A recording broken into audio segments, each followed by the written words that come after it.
राजस्थान की कई सारी भर्तियों में कैटेगरी को लेकर लगातार विवाद बढ़ता जा रहा है।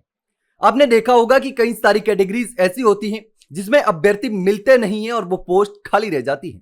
दूसरे अभ्यर्थियों को भी वहां पर मौका नहीं मिलता और ऐसे में तमाम भर्तियों में वो पद जो है वो खाली के खाली चलते रहते हैं। और ऐसे में एक बार फिर से राजस्थान पुलिस कांस्टेबल भर्ती में भी ऐसा देखने को मिला है।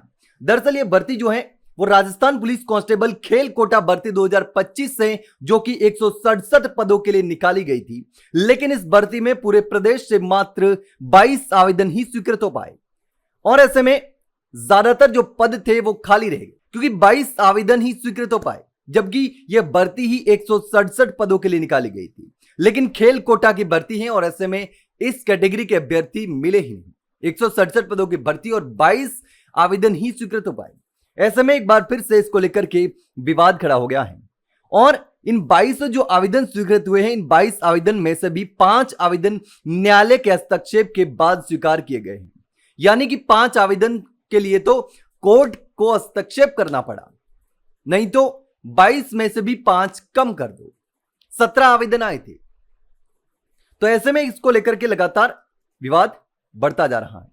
अब इन 22 खिलाड़ियों को 16 और 17 मार्च को जयपुर में खेल ट्रायल के लिए बुलाया गया है और भर्ती में इतनी कम संख्या आने का प्रमुख कारण पुलिस विभाग द्वारा पात्रता नियमों में किया गया बदलाव माना जा रहा है।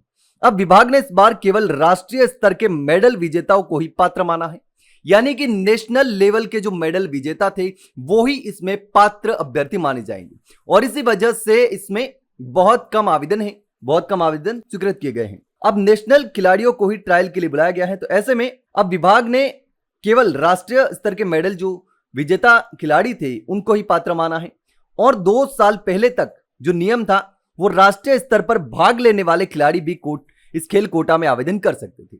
यानी कि पहले जो भी खिलाड़ी पार्टिसिपेट करता था, भाग लेता था, वो इसमें आवेदन कर सकता था, लेकिन अब सिर्फ विजेता खिलाड़ी ही इसमें आवेदन कर सकता है। यह बड़ी दिक्कत है। अब 2020 और 2022 की कांस्टेबल भर्ती में नेशनल पार्टिसिपेंट खिलाड़ियों को भी पात्र माना जाता था और उन्हें 17 और जूनियर खिलाड़ियों को 16 अंक मिलते थे। इस बार यह प्रावधान जो है वो हटा दिया गया है। इसके चलते अधिकांश खिलाड़ी पात्रता से बाहर हो गए और 167 में से मात्र 88% पद खाली रह गए। अब 2022 की भर्ती में ऐसी कोई शर्त नहीं थी, लेकिन 2025 वाली भर्ती में ऐसी शर्त रखी गई है। अब इस बार जो है वो भर्ती में सीईटी 12th लेवल 2024 परीक्षा उत्तीर्ण करना भी अनिवार्य किया गया है, यानी कि 12th 10+2 की सीईटी भी जरूरी है 2024 की।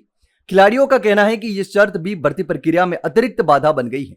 अब लगातार जो नियम लगाए गए हैं उस नियमों को लेकर के दिक्कत हो गई है खिलाड़ियों को। अब उनका तर्क है कि जो खिलाड़ी वर्षों तक खेल मैदान में अभ्यास करता है और प्रदेश का प्रतिनिधित्व करता है उसके लिए अलग से शैक्षणिक परीक्षा की अनिवार्यता खेल कोटे की मूल भावना के खिलाफ है। अब खिलाड़ियों का यह भी कहना है कि 2022 की सब इंस्पेक्टर भर्ती में ऐसी शर्त भी नहीं थी, अब लेकिन इस भर्ती में रखी गई है, जिसको लेकर के विवाद हो रहा है। अब जिन खेलों में मेडल नहीं उन्हीं में पद निकाले हैं।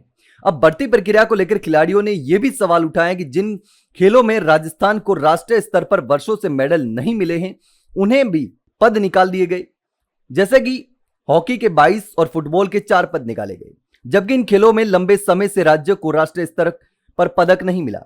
अब 22 और 4 पद ये निकाले गए और इस खेल में जो है वो खिलाड़ियों के पास मेडल नहीं है, विजेता खिलाड़ी है ही नहीं, तो ये पद तो सीधे सीधे खाली जाएंगे। इसमें अभ्यर्थी कहां से लाएंगे, मिल ही नहीं सकते खिलाड़ी। अब इसी तरीके से राजस्थान बालिका बास्केटबॉल टीम के नाम राष्ट्रीय पदक नहीं होने के बावजूद उस श्रेणी में 6 पद आवंटित कर दिए गए, तो ये सारे पद खाली हैं। और इस मुद्दे को लेकर पूर्व खेल मंत्री अशोक चांदना विधानसभा में सवाल भी उठा चुके हैं। तो ऐसे में लगातार इसको लेकर के सवाल उठ रहे हैं। अब इस पूरे मामले को लेकर राजस्थान बास्केटबॉल टीम के पूर्व कप्तान जो हैं दानवीर सिंह भाटी, उनका कहना है कि राजस्थान के खिलाड़ियों ने राष्ट्रीय और अंतर्राष्ट्रीय मंचों पर प्रदेश का नाम हमेशा ऊंचा किया है, लेकिन यदि उन्हें अपने ही राज्य में अवसरों के लिए न्यायालय का दरवाजा खटखटाना पड़े तो यह केवल एक भर्ती की विफलता नहीं बल्कि पुलिस विभाग की नीतियों की गंभीर खामी मानी जाएगी। अब खिलाड़ियों की मांग क्या है, क्योंकि इतने पद खाली जाएंगे तो भरे जाने जरूरी है, तो कम से कम खिलाड़ियों को मौका तो दिया जाना चाहिए। अब खिलाड़ियों की मांग है कि भर्ती प्रक्रिया को रोक करके दोबारा जारी किया जाना चाहिए। नेशनल पार्टिसिपेंट खिलाड़ियों को भी पात्र माना जाना चाहिए। सीटी परीक्षा की अनिवार्यता को खत्म कर दिया जाना चाहिए और खेल वाइज यानी कि खेल के हिसाब से पद निर्धारण जो है वो किया जाना चाहिए। और उपलब्धियों के आधार पर किया जाना चाहिए। राज्य सरकार नियमों में संशोधन करवाए और जिस खेल में खिलाड़ी है ही नहीं, जिसमें पार्टिसिपेंट्स नहीं लेते, जो पॉपुलर नहीं है, तो उन में पद जो है वो कम कर देने चाहिए या फिर नहीं रखने चाहिए। लेकिन अब देखना होगा कि इस पूरे मामले को लेकर के क्या कुछ होता है, क्या दोबारा भर्ती होती है या फिर कम पदों पर ही भर्ती जो है वो पूरी करवा दी जाएगी। लेकिन इस पूरे मामले को लेकर के आप क्या सोचते हैं, कमेंट सेक्शन में कमेंट करके जरूर बताना। वहीं अगर जानकारी अच्छी लगी हो तो वीडियो को लाइक और शेयर जरूर करें और चैनल को सब्सक्राइब करना ना भूलें। फिलहाल के लिए इतना ही, जल्द मिलते हैं एक नई जानकारी के साथ, तब तक के लिए नमस्कार।